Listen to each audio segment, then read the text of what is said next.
Alright, welcome to lesson 2.6 and 2.8. I can multiply and divide integers. Now, you would think multiplying and dividing would be harder than adding and subtracting, but actually with integers, it's much easier. It's a pretty quick process as long as you know how to multiply and divide. You've just got one more step to figure out if your answer should be positive or negative. First, let's look at the reason why we get the answers we get when we multiply and divide with negative numbers.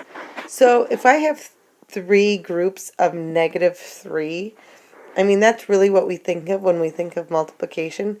Here I show my one group, two groups, three groups of -3, and if you look, we have a total of -9.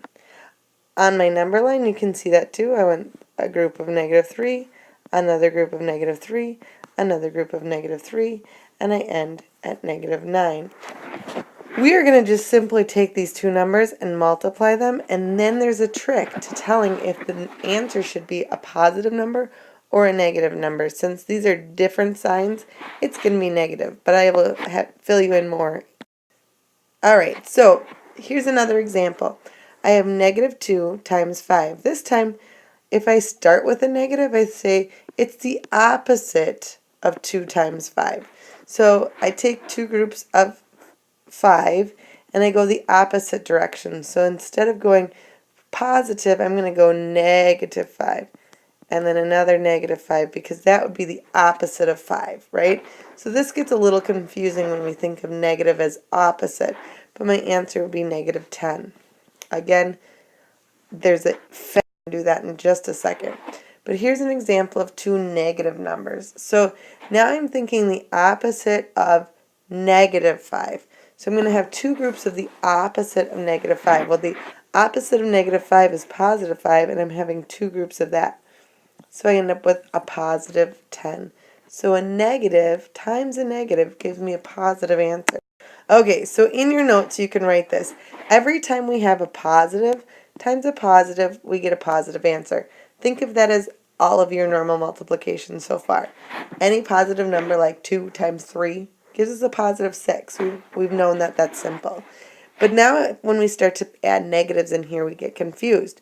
So you've got a positive times a negative, we get a negative answer. Or a negative times a positive, we get a negative answer. Look at these. The signs are different, we get a negative answer. These signs are different, we get a negative answer. These signs are the same, and negative times a negative gives us a positive answer. So whenever the signs are the same, we get a positive answer. Whenever they're different, we get a negative answer.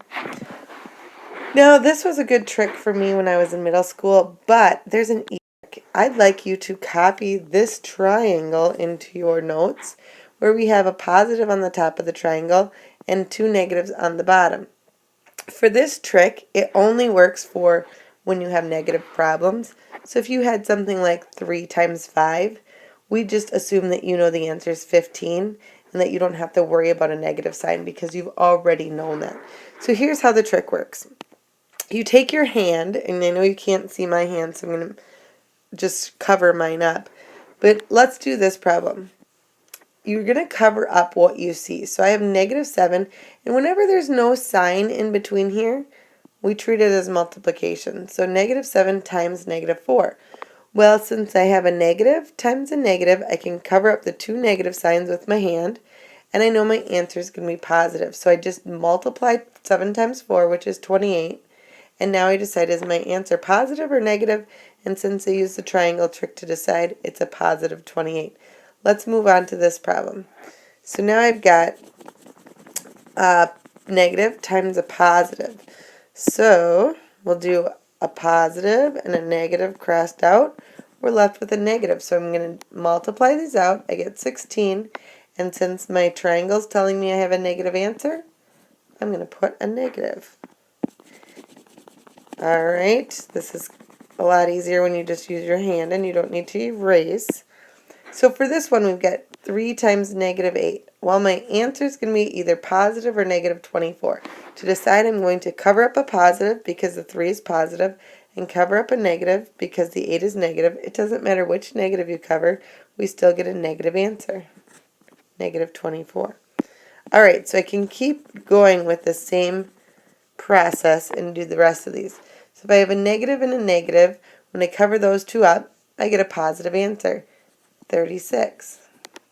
Here I have a positive and a negative, one of each, so I get a negative answer, negative 42. Negative 8 to the second power. Well, that's saying negative 8 times negative 8. So I have a negative times a negative, which is a positive 64. And lastly, I have a negative times a negative, which is going to be a positive 27. Problems. So go ahead and pause the video and give them a whirl. Okay, so you should have the answers negative 8, negative 21, positive 40, negative 30, positive 63, and this one was negative 3 times negative 3 times negative 3. To do that, I'm just going to take negative 3 times negative 3 first, which is a positive 9. Take my answer times negative 3, which is a negative 27. Is just the same way. First, let's look at division. So if I have negative 8 and I divide it into two groups, here's negative 8, these red dots, and I just grouped it into two even groups, and you have negative 4 in each group. So that makes sense, right? Or I can say, to get to negative 8, splitting it into equal groups, I have negative 4 in each of those groups. Alright, so if I had negative 18 split into the opposite of three groups, so that's kind of tricky to think about, especially with division. First of all, just the opposite is tricky to think about.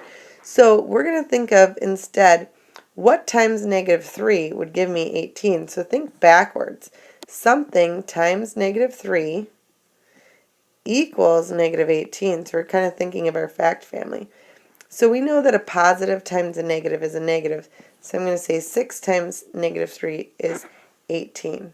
Too confused. It's the same exact rules as multiplication.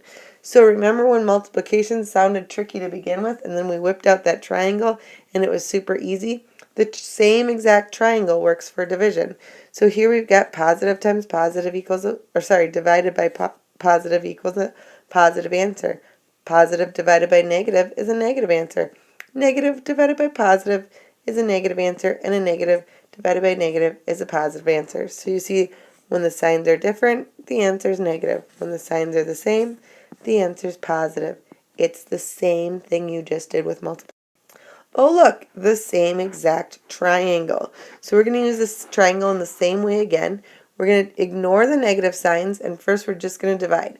28 divided by 4 is 7. Now I have a negative and another negative, so my answer is positive, a positive 7. Let's move on and try this one with the fraction negative 24 over 6. Well, this is just saying negative 24 divided by 6. It's just another way of writing it. So I'm just going to take 24 divided by 6, which is 4, and then cross off what I have. I have a negative and a positive, so I end up with a negative answer. Okay? Let's do the next one. This is another way of writing a division problem. Negative 33 divided by negative 3. So what's 33 divided by 3? It's 11. A negative divided by a negative is a positive answer. And the last one, this one's saying negative 45 divided by negative 5.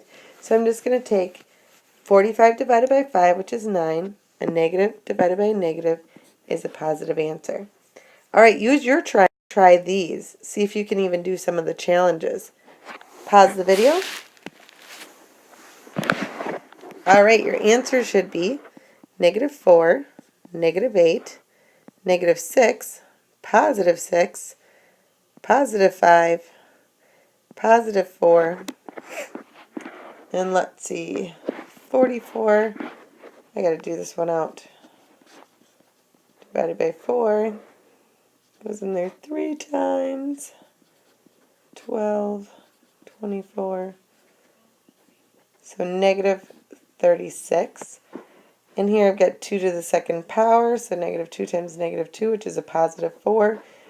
This is saying 3 times whatever's inside. So inside 5 minus 8, we need to do that subtraction problem, is a negative 3. So 3 times negative 3 is negative 9. using my order of operations to do that first before I add. Now when I add this together, I get a -5. Alright, go ahead and go on Naiku and take your check and see how you do. You do not need to know how to do these challenges, but it was a fun test to see if you could do them.